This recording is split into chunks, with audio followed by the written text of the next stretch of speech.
Hatchet by Paulsen, Chapter 19. Treasure. Unbelievable riches. He could not believe the contents of the survival pack. The night before, he was so numb with exhaustion, he couldn't do anything but sleep. All day in the water had tired him so much that, in the end, he had fallen asleep sitting against his shelter wall, oblivious even to the mosquitoes, to the night, to anything. But with false gray dawn, he had awakened instantly and began to dig in the pack to find amazing, wonderful things. There was a sleeping bag, which he hung to dry over his shelter roof on the outside, and foam sleeping pad, an aluminum cook set with 4 little pots and 2 frying pans.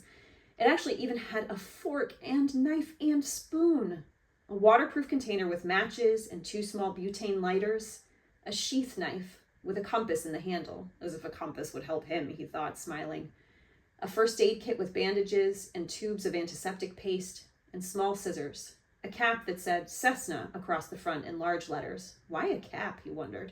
It was adjustable, and he put it on immediately.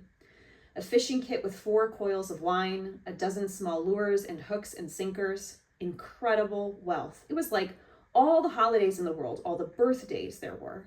He sat in the sun by the doorway where he had dropped the night before and pulled the presents, as he thought of them, out one at a time to examine them, turn them in the light, touch them, and feel them with his hands and eyes.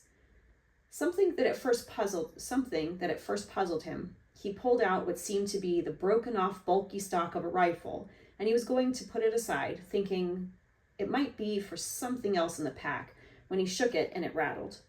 After working at it a moment, he found the butt of the stock came off, and inside there was a barrel and magazine and action assembly with a clip and a full box of 50 shells. It was a .22 survival rifle. He had seen one once in the sporting goods store where he went for bike parts, and the barrel screwed onto the stock. He had never owned a rifle, never fired one, but had seen them on television, of course, and after a few moments figured out how to put it together by screwing the action onto the stock, how to load it, and put the clip full of bullets into the action. It was a strange feeling, holding the rifle. It somehow removed him from everything around him. Without the rifle, he had to fit in, to be part of it all, to understand it, use it, the woods, all of it. With the rifle, suddenly he didn't have to know, did not have to be afraid or understand. He didn't have to get close to a full bird to kill it, didn't have to know how it would stand if he didn't look at it and moved off to the side.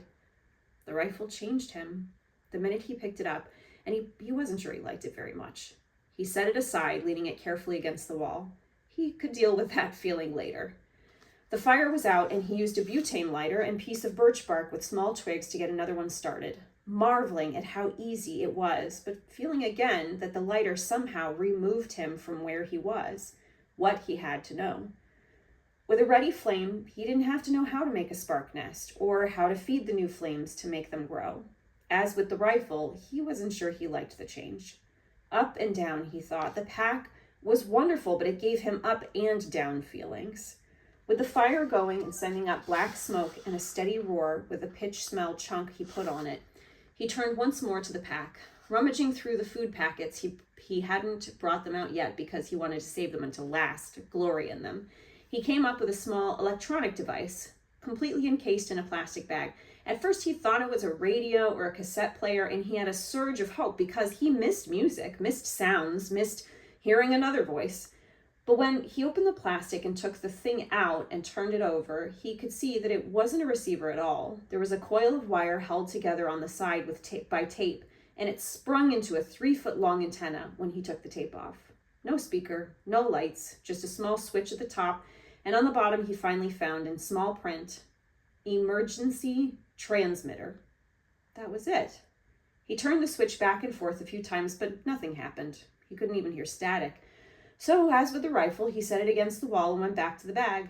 It was probably ruined in the crash, he thought. 2 bars of soap. He had bathed regularly in the lake, but not with soap, and he thought how wonderful it would be to wash his hair, thick with grime and smoke dirt, frizzed by wind and sun, matted with fish and foolbird grease. His hair had grown and stuck and tangled and grown until it was a clumped mess on his head. He could use the scissors from the first aid kit to cut it off, then wash it with soap. And then, finally, the food. It was all freeze-dried and in such quantity that he thought, with this, I could live forever. Package after package he took out. Beef dinner with potatoes, cheese and noodle dinners, chicken dinners, egg and potato breakfasts, fruit mixes, drink mixes, dessert mixes, more dinners and breakfasts than he could count easily, dozens and dozens of them, all packed in waterproof bags, all in perfect shape. And when he had them all out and laid against the wall in stacks, he couldn't stand it, and he went through them again. If I'm careful, he thought, they'll last as long as I need them to last. If I'm careful, no, not yet. I won't be careful just yet. First, I am going to have a feast. Right here and now, I'm going to cook up a feast and eat until I drop, and then I'll be careful.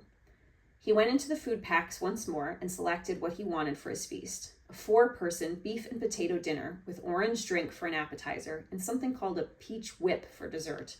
Just add water, it said on the packages, and cook for half an hour or so until everything was normal size and done. Brian went to the lake and got water in one of the aluminum pots and came back to the fire. Just that amazed him, to be able to carry water to the fire in a pot. Such a simple act, and he hadn't been able to do it for almost 2 months. He guessed at the amounts and put the beef dinner and peach dessert on to boil, then went back to the lake and brought water to mix with the orange drink. It was sweet and tangy, almost too sweet, but so good that he didn't drink it fast. Held it in his mouth and let the taste go over his tongue, tickling on the side, sloshing it back and forth, and then down, swallow, then another. That, he thought, that is just fine, just fine. He got more lake water and mixed another one and drank it fast, then a third one, and he sat with that near the fire, but looking out across the lake, thinking how rich the smell was from the cooking beef dinner. There was garlic in it and some other spices, and the smells came up to him and made him think of home, his mother cooking, the rich smells of the kitchen. And at that precise instant, with his mind full of home and the smells from the food filling him, the plane appeared. He had only a moment of warning. There was a tiny drone, but as before, it didn't register. Then suddenly, roaring over his head low and in back of the ridge, a bush plane with floats fairly exploded into his life. It passed directly over him, very low, tipped a wing sharply over the tail of the crashed plane in the lake, cut power, glided down the long part of the L of the lake, then turned and glided back, touching the water gently once, twice, and then settling with a spray to taxi and stop with its floats gently bumping the beach in front of Brian's shelter. He had not moved. It had all happened so fast that he hadn't moved. He sat with the pot of orange drink still in his hand, staring at the plane, not quite understanding it yet, not quite knowing yet that it was over. The pilot cut the engine, opened the door, and got out, balanced and stepped forward on the float to hop onto the sand without getting his feet wet. He was wearing sunglasses and took them off to stare at Brian. "I heard your emergency transmitter. Then I saw the plane when I came over." He trailed off, cocked his head, studying Brian. "Dang, you're him, aren't you? You're that kid. They quit looking almost 2 months ago. You're him, aren't you? You're that kid." Brian was standing now, but still silent, still holding the drink. His tongue seemed to be stuck to the roof of his mouth, and his throat didn't work right.